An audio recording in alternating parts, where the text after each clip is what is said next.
Mesnata në Gjirokastër u ndriçua nga drita e qirinjve dhe tingujt e kambanave, teksa besimtarët ortodoks kremtuan ngjalljen e Krishtit. Qendra qytetare u mblodhe në katedralen ortodokse Ngjallja e Krishtit në Gjirokastër, ku mesha e shenjtë në drejtimin e mitropolitit Hirsi Nathanaili u mbajt në një atmosferë të thellë për kushtimi dhe reflektimi shpirtëror. Në momentin kulmor me thirrjen Krishti u ngjall, besimtarët dezën qirin duke përcjell dritën nga njëri tek tjetri, simboli jetës, dashurisë dhe ringjalljes.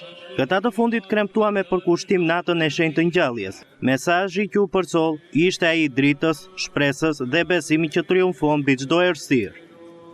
Për të gjithë besimtarët ortodoks, sot është një festë shumë e rëndësishme. Sot është festa e ringjalljes, e shpresës, e dashurisë.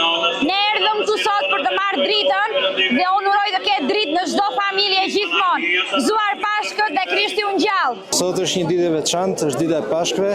Të gjithë besimtarët e fesë ortodokse, gëzuar Pashkët. Gëzuar Pashkët dhe një vit i mbar inshallah. Zoti për të gjithë. Është ngjallja e Krishtit.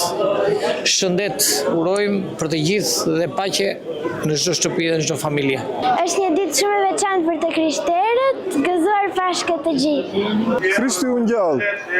Kjo tregon shpresën.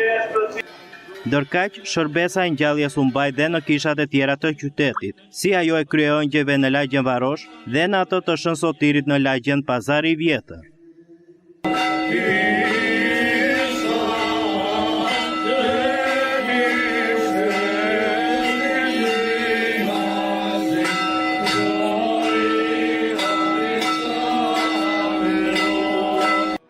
Ceremonia e ngjalljes në Gjirokastër mbetet një nga momentet më të rëndësishme shpirtërore për komunitetin ortodoks, duke përçuar mesazhin e përjetshëm të shpresës dhe jetës mbi vdekjen.